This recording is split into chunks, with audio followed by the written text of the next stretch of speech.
So today I'm going to be talking about the first phase of the Hundred Years' War, like I promised. So this went from around 1337 to around 1360. So quite a few years. And like I said, it was the first real fighting stage of the Hundred Years' War. Because that was a period of 116 years divided into three fighting stages. So let's start with the Edwardian phase. Well, first we kind of need to understand how the actual war happened. You can't really get into the war without knowing how it happened. And um, France just one day got up and said, "Hey, the English kind of want to have land on our border, so they kind of want to have land in Guyenne. Well, we don't want that. We're not happy with that. So yeah, no. And the reason is because, Guyenne is in France, right? England is just this tiny island off the coast of Europe, but if the English would have territory in France, that would mean that they have better access to Europe. And that was a huge no-no for the French. So the King of England at the time was Edward III. And in 1337, so when the whole real conflict starts, he decides, hey, I'm King of France, because why not? Yeah, I'm King of France and there's nothing you can do about it, so say it. Well, the French did not like this. And, the guy who wanted the French throne was called Philip VI. And he fought Edward III during a 5-year period for the French crown won by Philip VI. So after this happened, Edward III, he was obviously pissed. He obviously wanted the throne and he didn't get it. So what he did was send an army to guard Guyenne. And, because he was quite smart, he didn't just send an army to Guyenne. He also kept a part of his army in Scotland, near the border of Scotland, because Scotland and France were allies. So, if, say, England were to put all its forces towards France, and France were to send a distress signal to the Scottish could invade England. Anyway, so, first of all, the Battle of Sluys, or however you want to say it. So that's the troops I mentioned before. England sent around, a bunch of ships to France. And by a bunch, I mean 150, so, quite a significant number. And it was, essentially to defend Guyenne. However, halfway through, they kind of crossed a little difficulty. And difficulty, I do mean the French Navy, which was faster, was swifter, was just superior to the English one. And so they did this really smart move. They pretended they were retreating and then just attacked them. It was quite smart. However, this technique has been used was used quite a bunch of times by military leaders. So by the end of, especially by the end of the 16th century, people surely should have gotten the hang of it, but apparently not. But I mean, this is way before that. This is the 14th century. Well, when he was attacking the French, he set his ships in sets of 3. 1, infantrymen with archers, which would rain fire on the French ships, and the infantry would attack the French ships. Then the other 2, I think, had soldiers. So, the English had longbows, the French had crossbows. And although the crossbows are, you can't dispute, they're not effective. But I mean, you can't dispute they're not effective. But it's just you can't compare it to a longbow. Longbow has longer range, and it just means so much. So the English were at an advantage there. And well, they were outnumbered, but they still managed to take literally every single French ship and kill the majority of the soldiers on them. So this essentially allowed Edward III to take his army to France all the way, and I mean it was quite insignificant in regards to the rest of the war, but it did manage to get his army to Guyenne. And the reason why it wasn't that effective overall because well, the French are in France, they know the resources, they're free to get the resources they need. The English can't, so that was an advantage for the French. And yeah, but like the English still celebrated this. Still a victory. Oh well, it's still a victory.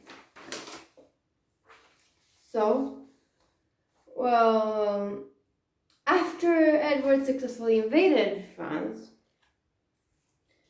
well, wars are expensive, and because of this campaign in France, England lost a ton of money. And by a lot of money, I don't mean just a bit, I mean huge amounts of money. And for the most part, the war was kind of done. And that's the video. Thank you for watching. No, I mean, obviously the war's not done. Well, the thing is, there was this argument about the Duchy of Brittany. And, well, this little argument kept the war ongoing, and it didn't start a new one, it just was inside the 100 Years' War. Again, 5 years pass, and, well, Edward manages to regain money, men, resources, whatever, enough to fully conquer France this time. And he landed in Normandy, leaving the French off guard, and marched from the north towards the Low Countries, and they took the north, they took the Calais, they took a bunch of stuff. It was kind of a good thing for the English. Then a little thing came into Europe. Well, that's called the Black Death. Well, the English took Calais in 1347, but once they did that, well, the problem of the Black Death was quite significant and quite present. It destroyed a ton of people in Western Europe. It even killed the King of France, and just really stopped the war because the kings were not in condition to fight, rather than being dead, So, and so the King of France also died, and he was replaced by John II. So, well, in 1355, 8 years later, the King of England sends his son, eldest son Edward IV, Edward the Black Prince. Although he's never crowned as Edward IV, but whatever. To set up another campaign and just took little parts of France. And about a year later, the Duke of Normandy conducted similar raids to Normandy. So Edward, the Black Prince, he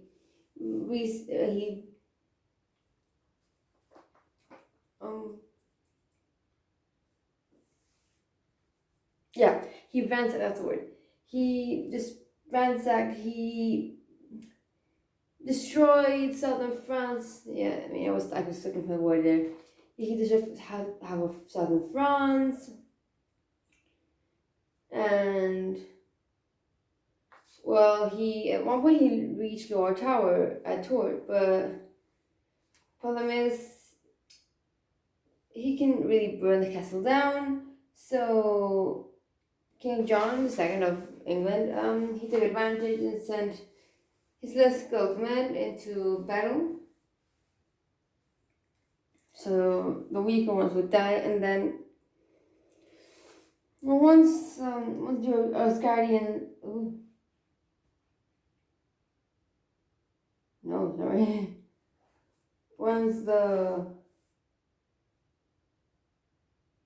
I'm so sorry.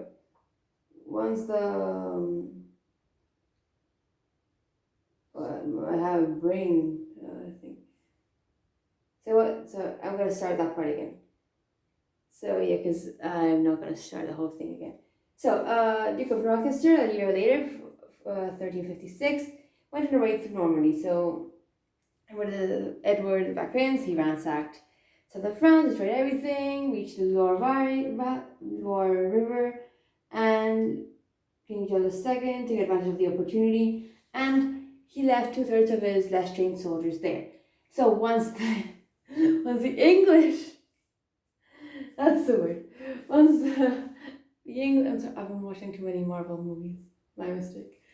Once the English went through them, they were tired and they couldn't bear anymore, the well-trained soldiers would attack. Again, I'm so sorry for that. My brain just.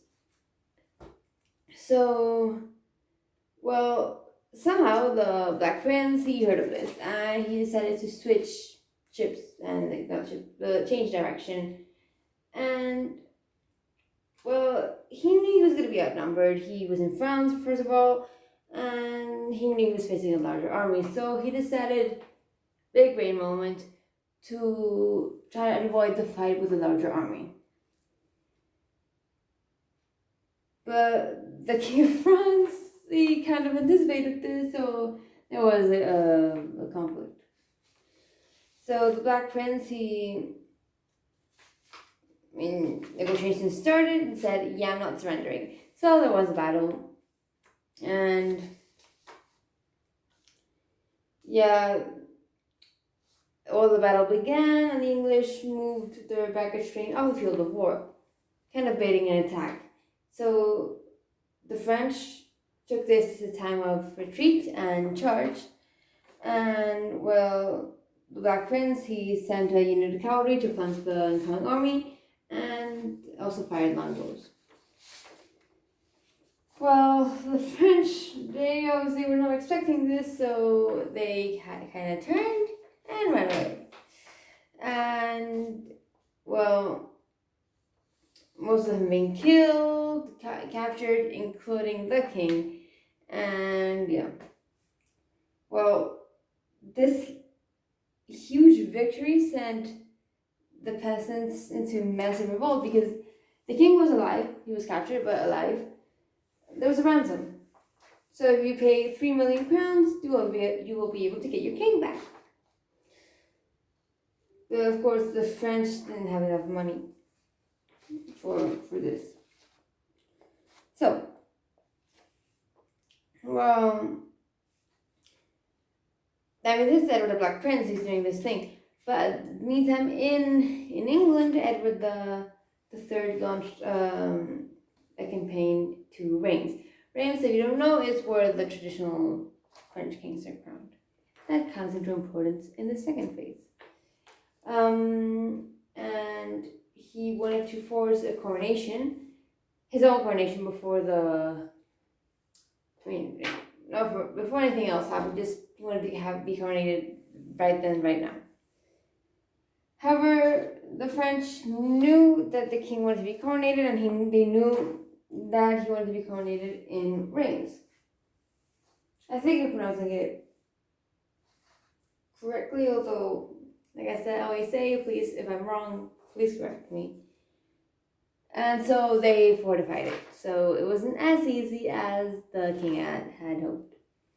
Well,